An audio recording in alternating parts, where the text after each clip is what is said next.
Okay guys, panibagong videos na naman ako ngayon. Bali may nagpa-build sa amin ngayon ng computer na i3 na 1200. Bali ang gamit namin dito na processor i3 at saka yung motherboard MSI na Pro 816 plus na DDR4. Bali ang una kong gagawin dito, siyempre kukumpletuhin muna nga yung mga gamit para kung paano buhaw ang isang computer. Ngayon ang gagawin ko naman dito, bubuhin ko muna yung yung motherboard, ilalabas ko muna. At siyempre ilalagay ko dito yung muna yung memory. Bali ang memory pala dito 32GB, dalawang slot ang gamit na tag 16/16. At siyempre ilalagay ko rin ang processor bago namin ilagay sa board, yung board sa casing.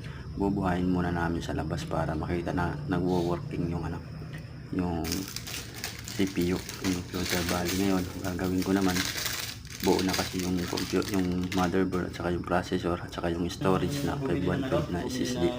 Dito naman ang gamit ko dito. Bali yung case naman aayusin ko dito. Yung case namin pala dito Acer na black na naman to. Bali ngayon nakabit ko na dito yung sa motherboard yung ibang parts. Ngayon ang SSD naman, ang storage naman ang aking gagawin, didikit ko naman sa likod kasi may lagayan. Pero bago ko bukas ang computer at kung natapos naman lahat po yan, wala po OS.